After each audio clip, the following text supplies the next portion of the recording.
할렐루야. 안녕하세요. 저는 서울 만민중학교의 루시엘입니다. 오늘은 십자가의 도 5번째 말씀을 전해드리겠습니다. 예수교 연합성결교회 총회장님이시며 서울 만민중학교의 당회장님이신 이재로 목사님께서 설교해 주신 말씀입니다. 창세기 2장 16절에서부터 17절 말씀. 여호와 하나님이 그 사람에게 명하여 가라사대 동상 각종 나무의 실과는 내가 임의로 먹되 선악을 알게 하는 나무의 실과는 먹지 말라. 내가 먹는 날에는 정령 죽으리라 말씀하셨습니다. 아담이 선악과를 따먹기까지의 과정을 알려드리겠습니다. 맨 처음 아담이 지음받았을 때 아담의 외모는 장성한 어른의 형상이었지만 지식적으로는 갓 태어난 아기와 같은 상태였습니다. 마치 새로 사온 컴퓨터 안에 어떤 데이터도 입력하지 않는 것과도 같았지요. 이런 상태에서 아담은 하나님께로부터 여러 가지 지식을 배워 나갔습니다. 하나님에 대해, 영의 세계에 대해, 진리와 성과 빛에 대해 많은 영의 지식들을 배웠고 만물을 다스릴 수 있는 지식들도 배웠습니다. 그래서 아담은 만물의 영장으로서 모든 것을 지배하고 정복하고 다스릴 만한 자격을 갖추게 되었으며 창세기 1장 28절에 생육하고 번성하여 땅에 충만하라 말씀하신 대로 많은 자녀들을 낳으며 번성해 갔습니다. 아담과 하와가 에덴 동산에 살면서 자녀를 낳았다는 사실은 성경을 통해서도 분명히 확인할 수 있습니다. 창세기 3장 16절을 보며 범죄하여 에덴 동산으로부터 쫓겨나는 하와에게 내게 잉태하는 고통을 크게 더하리니 내가 수고하고 자식을 낳을 것이라 하신 하나님의 말씀이 나오지요. 잉태하는 고통을 크게 더하신다는 것은 이전에도 잉태하는 고통이 조금은 있었다는 뜻입니다. 다만 저주받기 이전에는 그 고통이 적었는데 이후로는 그 고통이 커질 것을 말씀하는 것입니다. 아담과 하와는 질병이나 늙음, 사망이 없는 에덴 동산에서 사람으로서는 계산할 수 없는 오랜 세월을 지내게 되었습니다. 인간 경작의 역사가 6천년이라고 할 때 이는 아담의 창조된 때부터 세월이 아니라 아담이 범죄하여 이 땅으로 쫓겨난 후부터 세월입니다. 아담이 창조된 후부터 범죄하기까지는 무수한 세월이 흘렀던 것입니다. 이렇게 오랜 세월 동안 아담은 만물의 영장으로서 큰 권세를 누리며 아무런 부족함이 없이 살았지요. 그런데 하나님께서 아담에게 금하신 것이 단 한 가지 있었습니다. 창세기 2장 16절 17절에 여호와 하나님이 그 사람에게 명하여 가라사대 동산 각종 나무의 실과는 내가 임의로 먹되 선악을 알게 하는 나무의 실과는 먹지 말라. 내가 먹는 날에는 정령 죽으리라 말씀하신 대로 선악을 먹지 말라는 것이었지요. 처음에는 아담과 하와가 이 명령을 잘 지켰으나 무수한 세월이 흘러가면서 점차 하나님의 명령을 명심하지 못하게 되었습니다. 하나님께서는 무조건 순종하도록 지음받은 천사와는 달리 사람에게는 자신의 의지에 따라 순종할 수도 있고 순종하지 않을 수도 있는 자유의지를 주셨습니다. 오랜 세월이 지나자 아담과 하와는 하나님의 경고를 명심하지 못하고 자유의지 가운데 선악과를 따먹게 되었던 것입니다. 그런데 아담과 하와가 선악과를 따먹기까지는 뱀이 결정적인 역할을 했지요. 온수마귀 사단이 뱀을 사주하여 하와를 미혹한 것입니다. 대부분 사람들은 뱀을 소름 끼치도록 싫어하고 징그럽게 여기는데 이는 뱀으로 인해 인류가 사망으로 가게 되었기 때문에 깊은 본성 속에서 싫어하게 된 것입니다. 오늘날의 뱀의 모습은 하와를 미혹한 뒤로 저주받아 변질된 모습이며 사실 저주받기 전에 뱀은 하나님께서 지으신 모든 생물들이 그랬듯이 사랑스럽고 보기에 좋은 모습이었습니다. 이렇게 사랑스러운 모습일 뿐 아니라 성격에 간교한 짐승이라 한 대로 뱀은 사람의 마음을 살 수 있는 지혜가 있었지요. 이처럼 뱀은 간교하여 하와를 기쁘게 하고 그 마음을 살 수 있었기에 뱀이 미혹할 때 하와가 방심하기가 더 쉬웠습니다. 뱀이 어느 날 여자에게 하나님이 참으로 너희더러 동산 나무의 실과를 먹지 말라 하시더냐? 물었지요. 이에 여자는 동산 나무의 실과를 우리가 먹을 수 있으나 동산 중앙에 있는 나무의 실과는 하나님의 말씀에 너희는 먹지도 말고 만지지도 말라 너희가 죽을까 하노라 하셨느니라 말씀했습니다. 대답을 했습니다. 하나님은 분명 먹으면 정령 죽으리라 하셨는데 하와는 죽을까 하노라 하셨다고 하므로 죽을 수 있고 안 죽을 수도 있는 것처럼 변질시켜버린 것입니다. 이렇게 하나님의 말씀을 명심하지 못하고 변질시켜버리면 그 다음에는 더 쉽게 사단의 미혹을 받게 되었지요. 하나님께서 명하신 말씀들은 순종해도 되고 안 해도 상관없는 말씀이 아니라 순종하면 생명을 얻지만 순종하지 않으면 사망으로 가는 것입니다. 하와가 하나님의 말씀을 번질시키는 것을 보자 뱀은 이 틈을 놓치지 않고 파고듭니다. 너희가 결코 죽지 아니하리라. 너희가 그것을 먹는 날에는 너희 눈이 밝아 하나님과 같이 되어 선악을 알 줄을 하나님이 아심이니라 한 것입니다. 하와가 뱀의 미혹을 받아들이니 선악과를 볼 때 전과는 달리 안목의 정욕과 육신의 정욕과 이생의 자랑이 동함으로 먹음직하고 보암직하고 탐스럽게 보입니다. 그러니 하나님의 명령을 거역하고 선악과를 따먹었을 뿐 아니라 아담에게까지 주어 먹게 했지요. 이렇게 아담과 하와가 하나님의 명령을 거역한 결과 정령 죽으리라 하신 말씀이 그대로 임하게 되었습니다. 로마서 6장 23절에 죄의 삭선 사망이라 하신 영계의 법칙대로 죄의 값을 치르게 된 것입니다.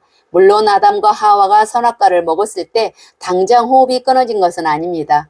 이때 정령 죽으리라 하신 것은 육의 죽음만이 아니라 더 근본적인 죽음, 곧 사람의 영이 죽게 된 것을 의미합니다.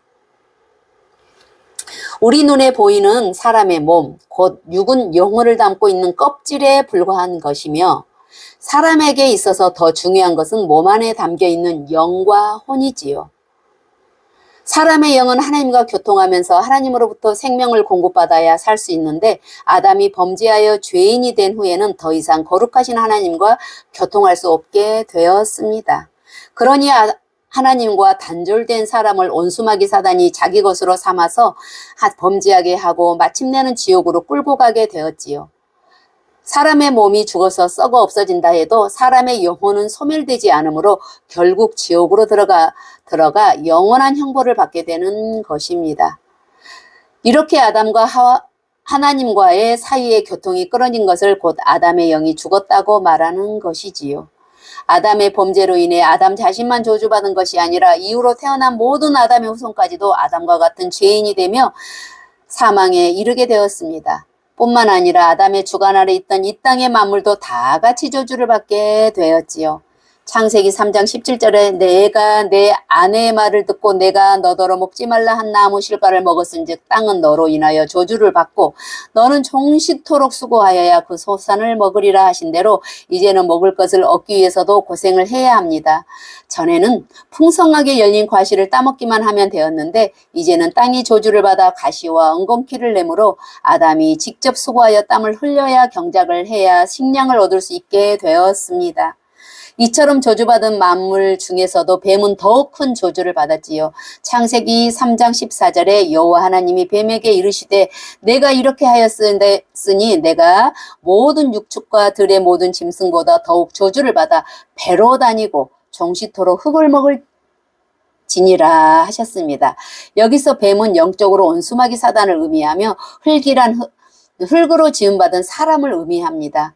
뱀이 흙을 먹는다는 것은 온수마귀 사단이 죄 가운데 사는 육의 사람을 밥으로 삼아 시험 환난 재앙을 가져다 준다는 의미이지요. 이 말씀대로 범죄하여 육으로 타락한 사람들은 온수마귀 사단의 주관 아래서 온갖 고통을 겪으며 살아가게 된 것입니다. 두 번째, 하나님께서 선악과를 두신 이유. 하나님께서는 선악과를 두지 않으셨으면 아담이 따먹지 않았을 것이고 사망의 형벌을 당하지 않아도 되었을 것입니다. 하나님께서는 아담이 선악과를 따먹을 줄 아셨고 아담을 너무나 사랑하셨는데도 선악과를 두셨는데 그 이유는 과연 무엇일까요? 이는 바로 아담에게 참된 행복을 주시기 위함입니다. 아담이 살던 에덴 동산은 너무나 아름답고 평안하며 아무것도 부족함이 없는 곳이었습니다. 그런데 이러한 에덴 동산에 살던 아담은 참된 행복이라는 것을 느낄 수 없었습니다. 왜냐하면 아담은 에덴 동산에서 질병이나 죽음, 슬픔, 고통, 행복, 반대되는 불행을 체험해 보지 못했기 때문입니다. 그러니 불행이 전혀 없는 에덴 동산에 살던 아담은 자신의 행복을 깨달을 수가 없었습니다. 죽음을 본 일이 없기에 선악과를 따먹으면 정령 죽으리라 하셔도 그 말씀의 의미를 깨달을 수가 없었지요. 하나님께서는 아담을 사랑하여 모든 것을 공급해 주셨지만 아담은 진정 마음 중심에서 감사하지는 못했던 것입니다. 그러나 아담은 선악과를 따먹고 에덴 동산에서 쫓겨나 저주받은 세상에서 배고픔, 추위와 더위, 죽음, 이별, 그리고 죄악으로 인한 슬픔과 고통을 경험하면서 에덴 동산에서 살 때가 얼마나 행복했는지를 깨달을 수 있게 되었습니다. 사람이 참된 행복을 느끼지 못하고 살아간다면 편안하게 산다 해도 그 삶이 무슨 의미가 있겠습니까? 비록 잠깐 동안 고생을 한다 해도 그 고생을 통해 행복을 깨달으며 살 수 있다면 그것이야말로 가치 있는 삶이라 할 수 있지요. 바로 이러한 이유로 하나님께서 선악과를 두시고 이를 통해 불행과 고통을 겪어보므로 상대성을 깨달을 수 있도록 허락하신 것입니다. 그렇다고 해서 아담이 범죄하도록 하나님께서 유도하셨다는 것은 아닙니다. 단지 아담이 자유의지 가운데 선택할 수 있도록 허락해 주신 것뿐이지요. 아담은 결국 자유의지에 따라 선악과를 따먹었고 인류는 추위와 더위, 질병과 가난, 배고픔, 이별, 죽음 등 많은 고통을 겪으며 살아가게 되었습니다.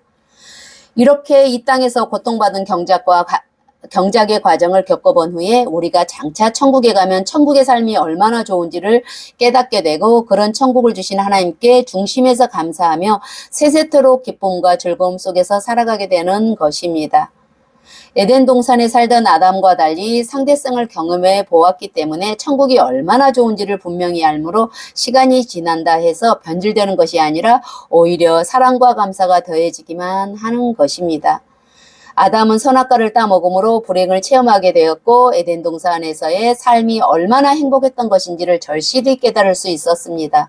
그러나 이것을 깨달을 때는 이미 죄인이 되어버린 후였습니다. 이미 하나님과의 교통이 단절되어 영이 죽어버린 상태로서 아담과 하와뿐 아니라 모든 후손들까지도 죄인으로서 사망의 형벌을 당할 처지가 되었지요. 그런데 하나님께서는 아담의 선악과를 따먹고 범죄하게 될 것을 처음부터 아셨으므로 만세전부터 죄인된 인류가 구원받을 길을 예비해 두셨습니다. 그러면 구원의 길은 과연 무엇인지 다음 시간부터 증거하겠습니다. 사랑하는 성도님들, 우리가 선악과를 두신 하나님의 뜻을 깨닫게 되면 너무나 놀라운 하나님의 섭리에 감탄하며 영원한 행복을 주시는 하나님의 사랑에 깊은 감사가 저절로 나오게 됩니다. 이런 사실을 깨닫고 천국의 소망이 있는 사람은 이 땅에서 어떤 삶을 산다 할지라도 오직 감사와 기쁨만 있게 되지요. 고린도후서 4장 17절에 우리의 잠시 받는 환난에 경한 것이 지극히 크고 영원한 영광에 중한 것을 우리에게 이루게 함이니 말씀한 대로 이 땅에서 잠시 슬픔과 고난을 당한다 해도 이후로는 지극히 영화로운 천국에서 영원한 행복을 누리게 됩니다.